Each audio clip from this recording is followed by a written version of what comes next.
Chrystia Freeland resigns from cabinet. What's going on here?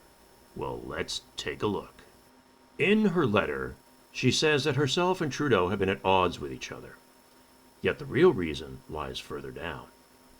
Being at odds is just a symptom of the problem, and the problem is Trudeau is a failure and is about to fall.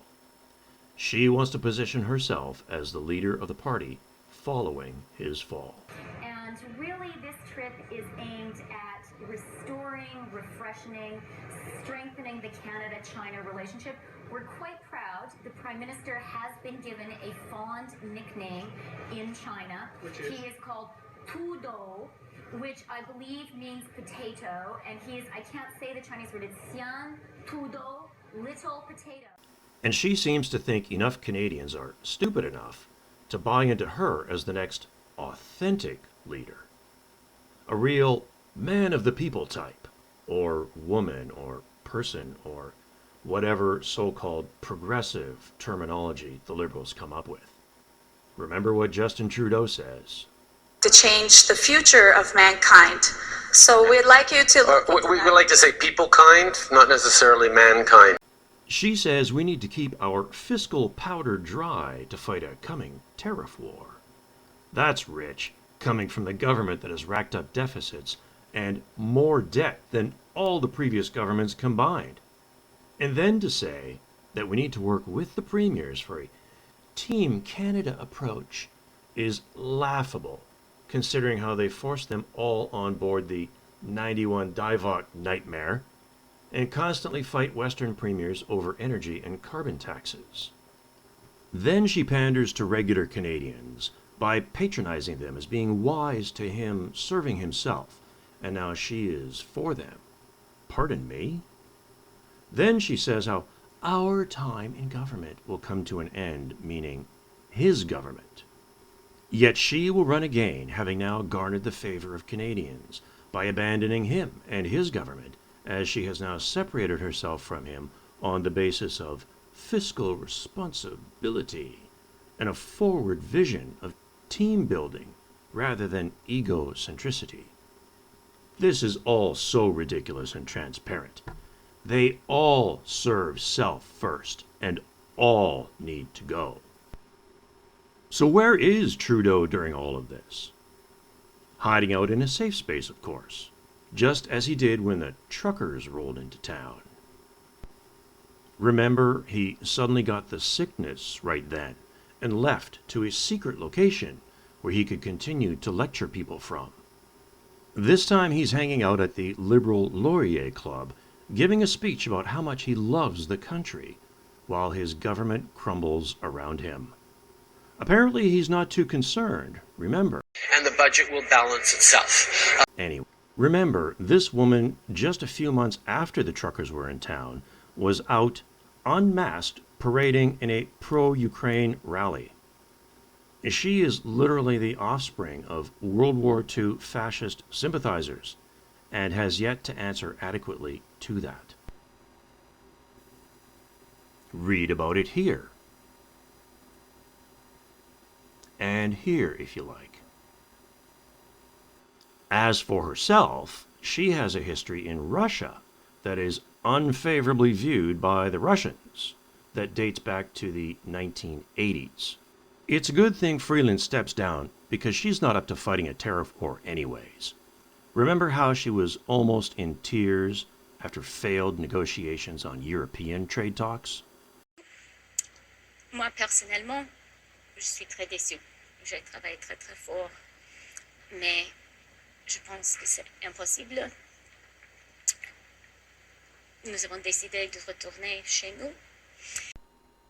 If she can't take on the EU, do you think she's really ready to stand toe-to-toe with the Donald? And where does Freeland think this economic dry powder comes from anyways? Oh, that's right.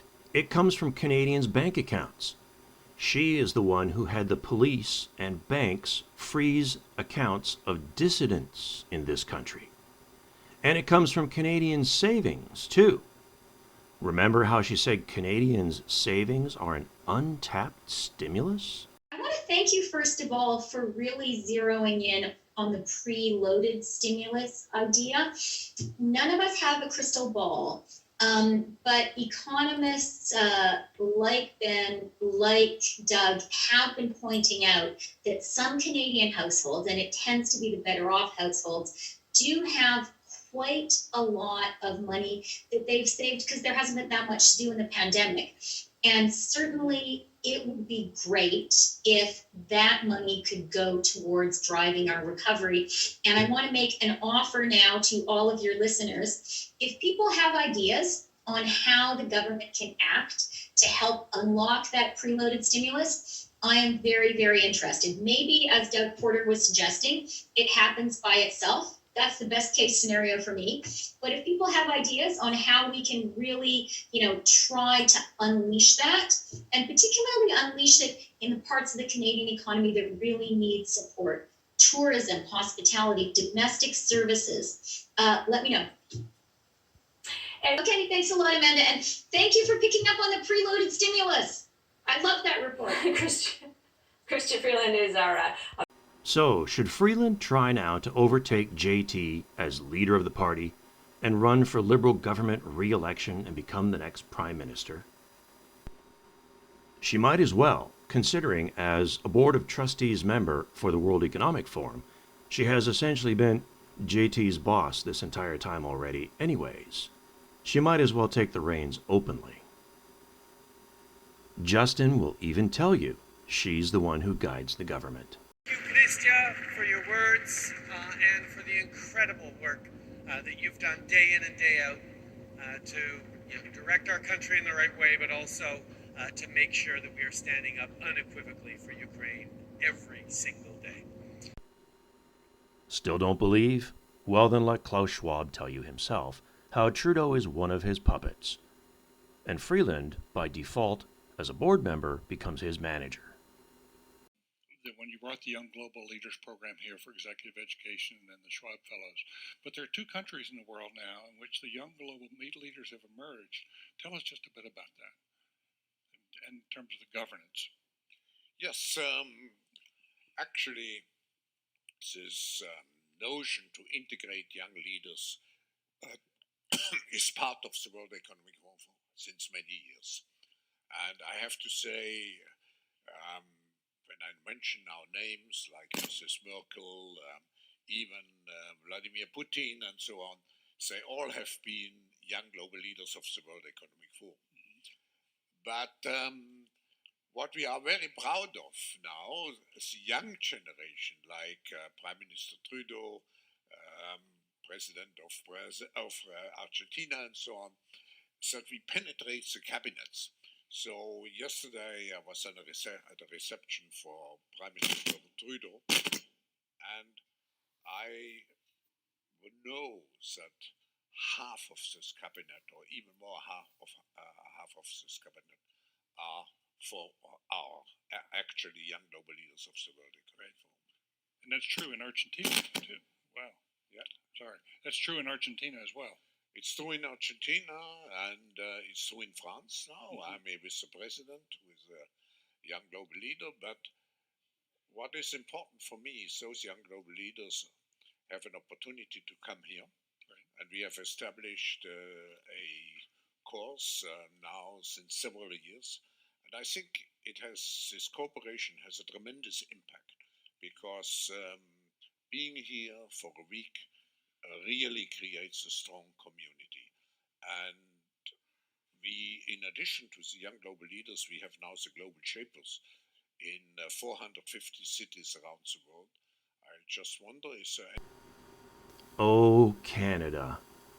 Oh, dear Canada.